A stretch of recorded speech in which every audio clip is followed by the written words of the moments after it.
Hi guys, I hope you're well. Today I'm going to be talking you through the most famous horror novels that I have ever read. There is a lot here. We've got Hannibal Lecter, we've got the Exorcist, we've got the Amityville Horror, we've got some Stephen King's. We've got a lot going on here. This is part one, as I have many more parts because I love horror books. I've read a lot of them. Lola is here. Say hi, Lola.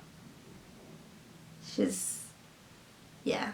So first up, I have Frankenstein by Mary Shelley. If you've watched this channel, then you'll know that I love this book. I wasn't a reader and I had to read this for my GCSEs and it turned me into a reader. I loved it so much. So it's basically about a guy called Victor Frankenstein who wants to create a human. So he takes the best parts from loads of different people, so gorgeous black hair and different stuff like that, and sews it together to create the ultimate perfect human being. And then he ends up with this hideous monster who he abandons, and the whole book is about this monster trying to track down Victor. He kills people in Victor's life to get back at Victor, and he just wants Victor to love him because that's his creator, that's like his parent. It's really well written. I love Mary Shelley's writing. I think this is one of the greatest horror books of all time because I think the thing that you need with horror is atmosphere. It has to feel creepy, it has to feel uneasy, and that's what you feel throughout the whole of this book. Absolutely love Frankenstein. Next up I have a Stephen King. Of course you couldn't have like a horror book video without Stephen King. This is Stephen King's Misery, and he is one of the greatest characters of all time in this, and that is Annie. She's such a good character. I've done a whole video review on this, so I'll link that down below. Annie is basically a bit mental. She's very unstable, and there's this author who she is obsessed with. She is his #1 fan and she keeps saying that. So all of a sudden this author crashes his car in the middle of nowhere and it's snowing, and then when he wakes up he's in this strange house and he's in Annie's house, and it's a complete accident. She was just driving along and saw that there was a car that had crashed, and then realised, oh my god, it's this guy who I'm absolutely obsessed with, and she kind of kidnaps him. And then in the back of his car he has a manuscript for his next novel, and she's like, no, I don't like it. You're gonna have to rewrite it here. It's mental. I go into it more on the other video, which I'll link down below. I love this, but there were problems with it. I didn't think this was a perfect book at all, so that's again in the video down below. Suspense. I then have another Stephen King. I thought I'd put it in as I just spoke about him, and this is Stephen King's Carrie.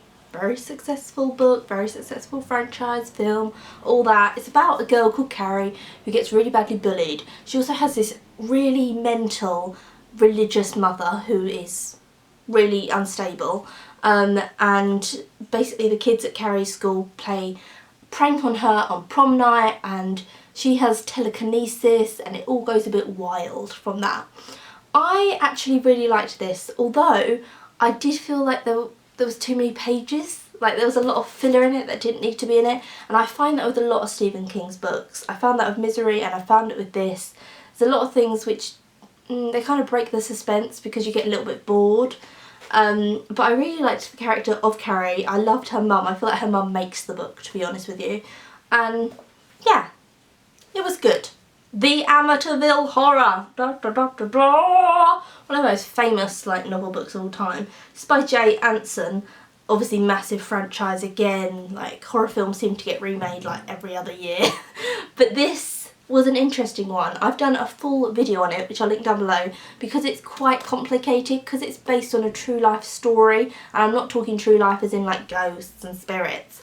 Like a family were murdered in their own house by a member of their family, and then people moved into the house after them, and it's the people that moved in after them's story. They say the house is possessed and different stuff, and those people are real life people. Jay Anson did not really make up this book. The people sold their rights to their story to Jay Anson, and it's set in diary entry form.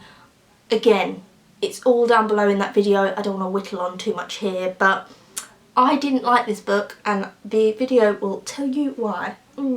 We then have Red Dragon and Silence of the Lambs by Thomas Harris, so more famously known as like the Hannibal Lecter books.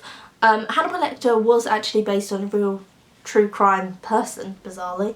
But yeah, this is 2 books in one, and I don't think this is horror, and I'm going to tell you why. I think this is detective novel, mystery novel, but I in no way think these are horror books. because it all centres around the detective. So the detective is trying to crack the case, trying to find the man. It's about the detective's home life and work life, relationship with his colleagues. These are just men who are psychopaths, who are serial killers, and it's a detective trying to find them. I in no way think this should be in the horror genre, I have to be honest with you. I thought these were okay. I wasn't massively in love with them. I feel like Hannibal Lecter is a better character than the book. Thomas Harris created this amazing, odd character who you kind of trust, even though you know he's a psychopath and is a cannibal. You kind of trust him and you kind of like him, and that's a really interesting and smart thing to do with a character. But then he's hardly in the books. There's a lot of like, he picked up a pen, he put the pen down, he walked to the filing cabinet. He did not know what he wanted out. It's like, oh, I don't care, I don't care. I think like the basis of both books were good. Too much filler, and it's a crime detective series, in my opinion. Hannibal Lecter is one of the greatest characters ever written though, but the book just didn't live up to him enough. I know, controversial, because people absolutely love these books. I'm gonna get lynched. And then last but not least for this video is The Exorcist by William Peter Blatty. One of the most famous horror books of all time, once again. It's about a girl who becomes possessed, so her mum contacts a priest and says, we need to do an exorcist on my daughter, and it follows mum and it also follows the priest, so it's split between the two of them. There's also a detective that kind of gets involved in it, and it tells his story as well. The priest becomes incredibly ill, as does the priest in, oh my god, where are you? The Amityville Horror, because the priest tries to help them out in this book and he becomes very ill. It's just the thing with exorcisms, isn't it? And yeah, I thought this was okay. I mean, I wasn't blown away with it. And the thing that I would say about exorcism things, so this and the Amityville Horror, is they're not that original because exorcisms come from religion. So a lot of the stuff that's in both these books have already been written in 1,000 other books and 1,000 other scriptures and different stuff like that. And I did feel like The Exorcist was a bit cut and paste at times. This was okay. It wasn't as good as people make out it was. And that's it. That's the end of this video. I hope you enjoyed me talking about some horror books. I have loads more horror books to talk about, so if you want me to do another video, then I will. And yeah, I'll see you soon for another one. Bye. Oh, you're so cute. Look over here. Lola. Look, oh, okay. Lola, look over here. Oh, okay. Sorry. Excuse me, madam. Oh. Ah! Oh my god.